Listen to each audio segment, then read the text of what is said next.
This is a question that I wind up getting asked a lot about horses tying, and when they're anxious, maybe when they're calling out to their buddies, maybe when they're chaotic, maybe when they're digging a hole 3 feet deep, swinging their hindquarters back and forth, maybe biting the lead rope or whatever's in front of them that they're tied to, maybe pulling back and rearing. They come up with all this kind of chaos that obviously is not a good place for the horse mentally, emotionally, or physically, and it's not comfortable as the human on the other end of it or being around it in close proximity. But we have to remember that the horse's behavior is reflecting his mental and emotional state. And one of the things is we have to think about whatever scenario we're going to put our horse in, that we're going to ask of them, let's say tying the horse in a different location or a location that there's lots of different energy and horses coming and going and sounds and chaos or distractions or so on. And we have to think about it, as I always say, like you're baking a recipe. So we have to first say, do we have all the ingredients in order to mix them all together and get that ideal outcome of the whatever we're baking, we'll say, the recipe, or having the horse tied.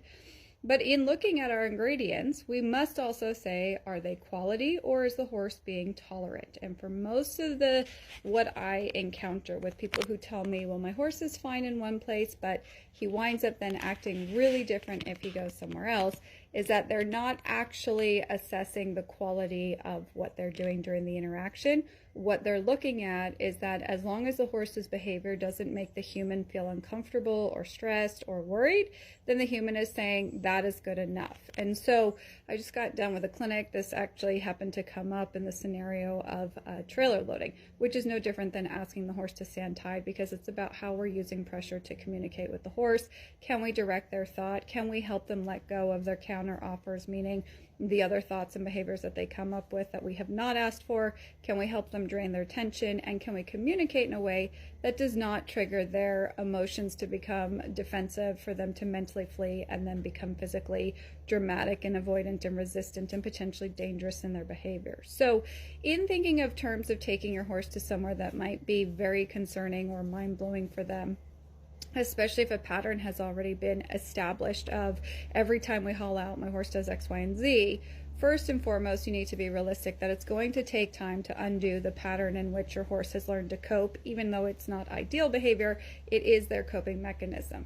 The second thing I want you to recognize is most of the horses that I see that are chaotic in their behavior, it is because they are not, one, confident, two, they have not have supportive communication, and three, they are not clear in the boundaries of what works and what doesn't. Now, when I say boundaries, I don't mean critique, and I don't mean chasing the horse, and I don't mean creating lesser of two evils, and I don't mean blowing its mind by putting so much force and pressure and leverage and all that until it quits moving. That is not what we're talking about.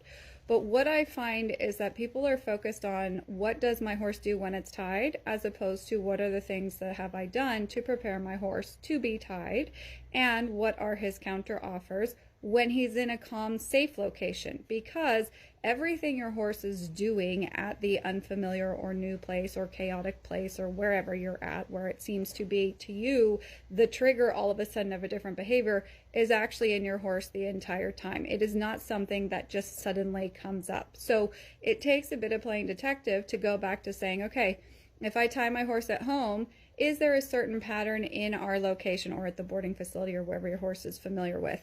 Is there a certain pattern in the interaction that every single time you catch your horse or you tack up your horse, you're tying him in the same place in the same way? Is it the same time of day? Do you do the same thing when he's tied? Do you ever change up the length amount, the amount of time that he's been tied at wherever he's at? Noticing the initial piece, and again, as we're playing detective, there's going to be lots of questions. So what are your own patterns that may be out of convenience, like location or spatially, or what your facility has as far as options of where you have to tie?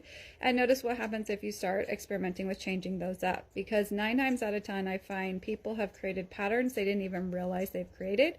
And so the horse can learn to comply with the pattern until all of a sudden the day the pattern's changed, like when we haul somewhere new, and everything that's coming out in that new location and how that horse is coping and the chaotic emotional responses, that's actually in our horse the whole time. So one, notice your patterns.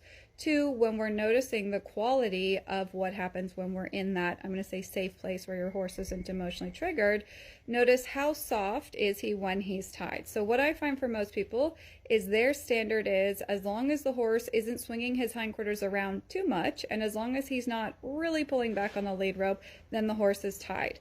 And to me, that is not tied. That's just an interruption to the horse fleeing. So what we're looking at when a horse is tied is that he is mentally and physically committed, we'll say, to an imaginary box as far as a spatial location around him, and that we can start to practice in our communication way before we actually attach the lead rope to anything permanent or put him on cross ties or any other form of tying, is that can that horse ground tie and be asked to mentally wait and physically stand still with softness, not with tolerance, not with containment, not out of fear because he'll be critiqued if he moves.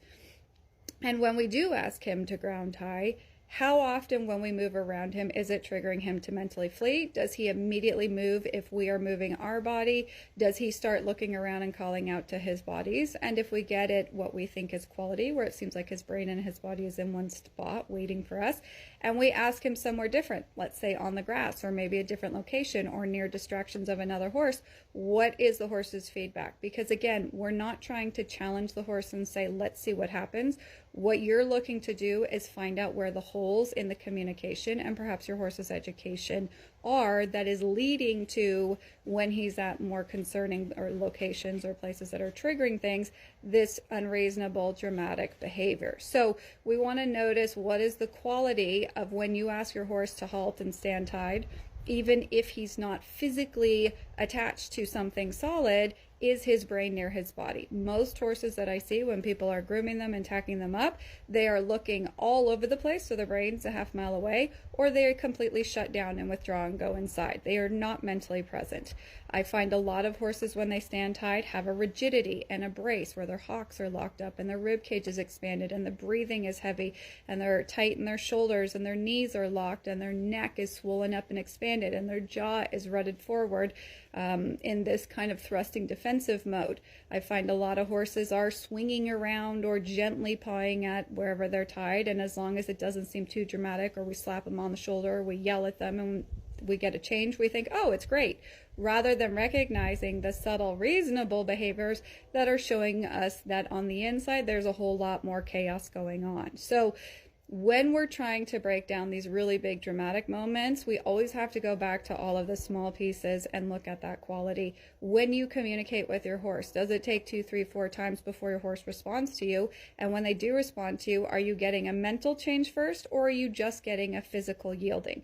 Most people's standard, and most of the time what they're taught, oh, that horse wants to move, fine, give him a job, move his feet, make him yield, disengage the hindquarters, chase him with the flag, make him stop, make him back up, he's being disrespectful.